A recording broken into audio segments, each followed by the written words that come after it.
Welcome back. Singer David is trending again as an executive at his record label was reportedly questioned by a grand jury. This is according to reporting from TMZ. Robert Morgenroth, the general manager of Mogul Vision, testified on Monday, reportedly. Celeste Rivas Hernandez's decomposing body was found in a Tesla owned by David.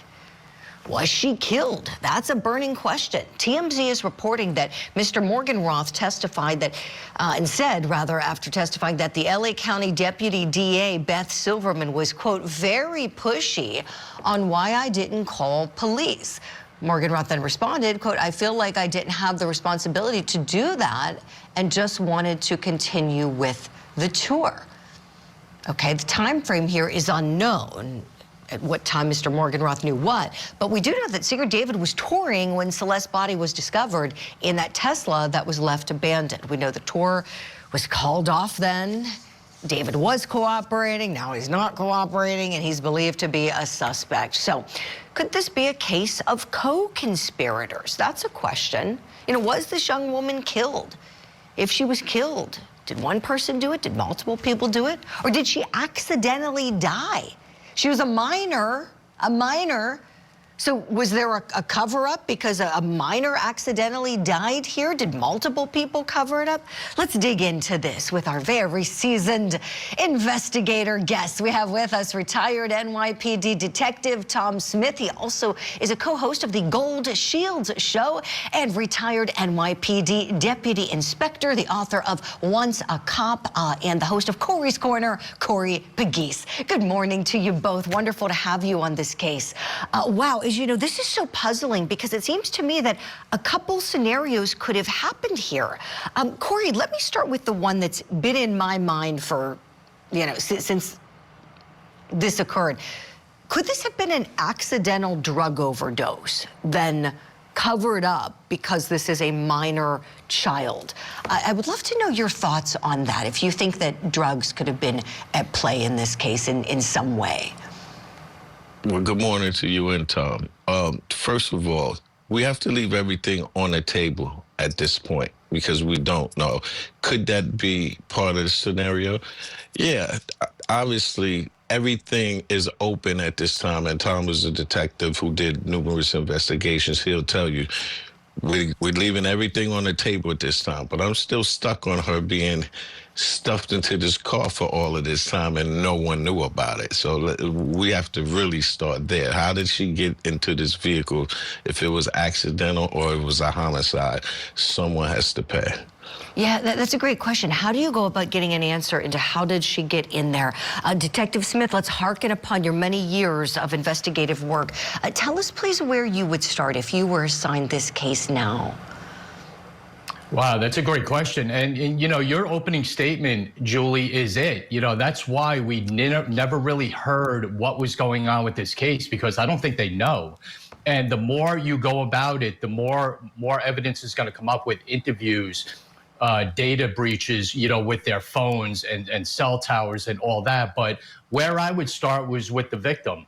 And you start with the victim and going backwards and accounting for her whereabouts. You kind of know where the quote-unquote suspect was at this time, but it's important to find out what the victim was doing, where she was, who she was with, who she was gathering with, who she was talking to on social media. All of that is going to play into maybe a timeline of when this murder or death occurred. This is fascinating, Tom, to hear you talk about this. So essentially a follow-up, do you kind of profile the victim, so to speak, like really try to learn everything you can about her? Absolutely. Every single thing, where she ate, who she hung out with, who she called, who she was texting, everything, all of that, like the inspector said, all of that plays into building a case and building kind of an MO of what happened in this. But you have to start somewhere, and it usually starts with the victim and their whereabouts and their actions.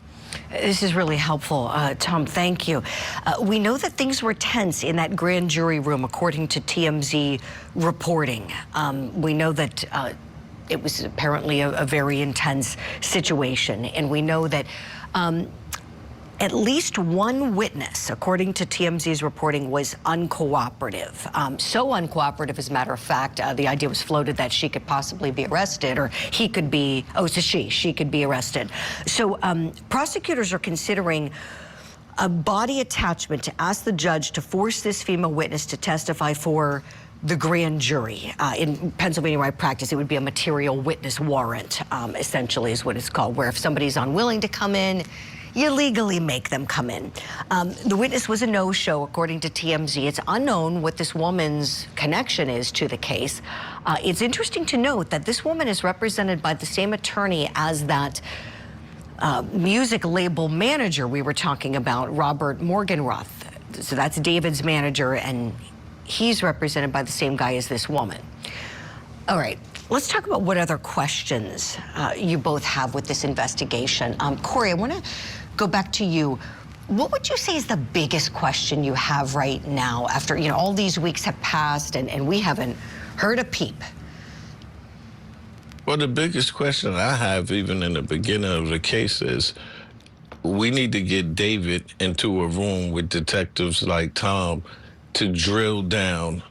Why was this body inside of his vehicle, and what did he know about the individual, the deceased? Because it was in his vehicle, and it was, I believe, a whole week after we found the body, he continued to talk. But we do know that there was a connection between the two. I believe that there were some pictures of them.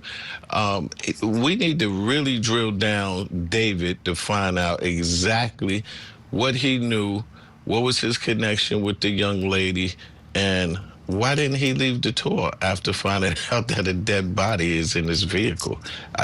You know, that's baffling to me. Right. Corey, you're exactly right.